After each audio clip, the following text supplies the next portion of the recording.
Hi friends, আশা করি আপনারা সবাই ভালো আছেন, সুস্থ আছেন। আমিও খুব খুব ভালো আছি। কিন্তু আজকের আমার মনের দিক থেকে ঠিক না, কারণ আমার মামার বাড়িতে আমার মামার ছেলে একটা অ্যাক্সিডেন্টে মারা গেছে। সেজন্য আমার মন মেজাজ খুবই খারাপ। সকাল থেকে আজকের আমি উম, দোকানে গেছি, কিন্তু আর বিকেলে যেতে পারিনি। শরীর মনের দিক থেকে খুব খারাপ। তো একটা ভিডিও তো কিছু একটা করতেই হয়। তো আমি আজকে কিছু আর খাবো না। তো রাত্রিবেলা ওই মুড়ি, একটু পেঁয়াজ শসা দিয়ে খাবো। আপনাদের দাদা একটু বানিয়ে দিয়েছে পাঁপড় ভাজা, আর একটু ডিমের ঝুড়ি ঝুড়ি করেছি। ইচ্ছা করছে না ভিডিও করতে। তো আমি তো রোজই কিছু না কিছু ব্লগ দিই, শর্ট ভিডিও করি, আবার বড়ও করি। তো ইচ্ছা করছে না। তাও বললো তুমি তো মুড়ি খাবে, তাহলে ওটাই একটু বন্ধুদেরকে দেখিয়ে দাও। তো ঠিক আছে, আমি আসছি একটু পরে। আজকে সত্যি কথা, আমার মনটা ভীষণই খারাপ। কারণ সকালবেলা উঠে আজকের আমার দাদার, কালকে বাবার জন্মদিন গেছে, আজকে আমার দাদার জন্মদিন। আমি দাদার বাড়িতে আজকে যেতেই পারিনি। তো দাদার জন্মদিনে আমি গতবারে অনেক কিছুই দাদাকে পায়েস খাওয়ানো, এই খাওয়ানো সব কিছুই করেছি। আজকে অনেক কিছুই ইচ্ছা ছিল করার, কিন্তু আমি করতে পারিনি কিছুই। যেতেই পারিনি, দাদার কাছে যেতেই পারিনি। যা হোক, কারণে মনের দিক থেকে ঠিক না। ছোটবেলা থেকে আমরা মামা বাড়ি খুব যেতাম। ওই ভাইদের সাথে, যে ভাই আজকে নেই, ওই ভাইয়ের সাথে আমি অনেক ঘুরেছি। আমাদের ওখানে টালা পার্ক আছে, ওই পার্কে গেছি, বসেছি, খেলা করেছি, খুব মনে পড়ছে। তো আমার ভাই বউরা সব গেছে, আমাকে বলছিল, কিন্তু আমি দেখতে পারি না, কোনো কষ্ট দুঃখ আমি দেখতে পারি না। তাই ভগবানের কাছে কামনা করছি যে ও ভালো থাকুক, সুস্থ থাকুক। মনটা ভীষণই খারাপ। আজকে আমি ব্লগ কিছু করতেই চাইছি না। দাদা বলে না, কিছু না কিছু করো। তো আমি যে তুমি মুড়ি দাও। আমি দাদা বাড়িতে যেতে পারিনি, দাদারা বারবার করে ডাকছে। তো দাদা বলছে দিনের বেলা আসিস নি, রাত্রে এসে একটু খাওয়া দাওয়া করে যাস। আমি আর যাবো না, ভালো লাগছে না। তাই আমি ঠিক আছে, আমি মুড়ি খাবো। তো দাদা বলছে মুড়ি খাবে, তো একটুখানি এসব। আমি কিন্তু কিছু খাবো না। তো আপনাদের দাদা এগুলো অনেক কিছু আমাকে দিয়েছে, এখানে সাজিয়ে দিয়েছে। আমি কিছুই খাবো না, আমি সেই শুকনো মুড়িটাই খাবো। তো দাদা বলে পেঁয়াজ খাও, মুড়ি এইসব, শসা পেঁয়াজ এইসব। কিন্তু ইচ্ছা করছে না। ছোট ভাই তো, অ্যাক্সিডেন্ট হয়েছে, তো খুব মর্মান্তিকভাবে শরীরটা ওর হয়ে গেছে, ভালো লাগছে না। তো আমি তো কিছু খাবো না। যে সকালবেলা দুপুরবেলা ভাত খেয়েছি, দাদার বাড়িতে যাইনি আজকে। একদম কোনো বার এরম হয়নি যে দাদার বাড়িতে এরম যাইনি।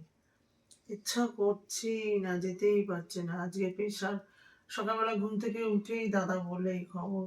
তো শরীরে উঠতেই পারছি না। তো আপনাদের দাদা আমাকে জোর করে দোকানে নিয়ে গেছে, প্রেশার মেপেছে, প্রেশার লো। আমি যে এবার শুয়ে পড়বো, ভালো লাগছে না।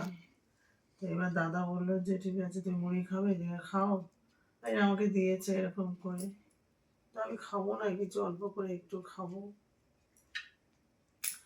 আমার এগুলো খুব প্রিয় খাবার, কিন্তু ইচ্ছাই করছে না কিছু খেতে। আর একটু শশা দিয়ে খাই। সকালবেলাও দাদার বছরে তো একবার জন্মদিন হয় না, আমি আজ দাদার কাছে যেতেই পারলাম না। ইচ্ছাই করছে না তো কোনো কিছু।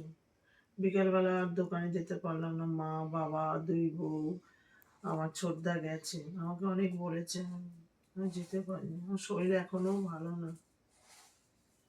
তো দাদা বলছে একটুখানি খাও।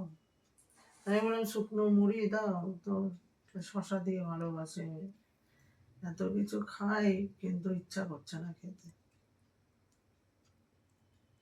একদমই, আমি বলেছিলাম যে কিছুই খাবো না, তো বলছে রাত্রিবেলা তুমি একটু খাও, কিছু না খেলে শরীর খারাপ করবে।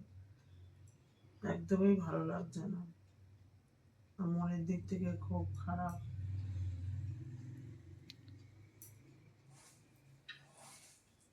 আমার মারা এখনো, রাত বাজে এখন 10টা বেজে গেছে, এখনো আসেনি মারা এখনো। ভালোই লাগছে না খেতে। অনেক কিছু নিয়ে বসেছে, কিন্তু কিছু খেতে ইচ্ছা করছে না। দুটো শুকনো মুড়ি খাবো। আমার এগুলো খুব প্রিয়। খেতে যাবো কি খেতে হবে, দুপুরবেলা শুধু একটুখানি ভাত খেয়েছি অল্প করে।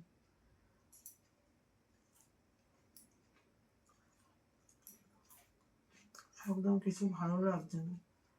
ও দাদা বলে তোমার না খেলে তো প্রেশার লো হয়ে যায়। আমার একটু খাওয়া দাওয়া না করে আজকে আমি বিছানা থেকে উঠতেই পারছি না।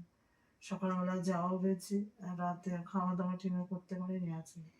এছাড়া এমনিতেই লো, আর মাথা ঘুরছে, যেতে পারছি না, ভালো লাগছে না, খুব খুব খারাপ। মনের দিক থেকে ভীষণ খারাপ, একটুকুও ভালো লাগছে না। কত কিছু করে দিয়েছে, আমার পাপড় হচ্ছে কত প্রিয় পাপড়। তারপরে ওই চানাচুর, আমার দাদার দোকানে যে চানাচুর পেঁয়াজ, ওখানে দাদা ঝুড়ি ভাজা করে দিয়েছে, ডিমের ঝুড়ি ভাজা করেছে। আমি কিছু খাবো না, ইচ্ছাই করছে না। এই যে মুড়ি ওই এক গাল খেয়েছি, ইচ্ছাই করছে না আর খেতে। ঠিক আছে, আমি দেখি কতটা খাই। দাদা তো এগুলো সব করে দিয়েছে, আমি একটুও খেতে পারলাম না। আমি এখানে মুড়িটা দিয়েছে, মুড়িটাও পড়েছে, খেতে পারছি না। কারণ ছোটবেলা থেকে তো ওই মামার বাড়িতে খুব যেতাম। মেজো মামার ওটা হচ্ছে ছোট ছেলে কি, অনেকগুলো ছিল, 5টা না ওরা ছেলে, ছোট ছেলের ওপর যে লক্ষ্মীনারায়ণ।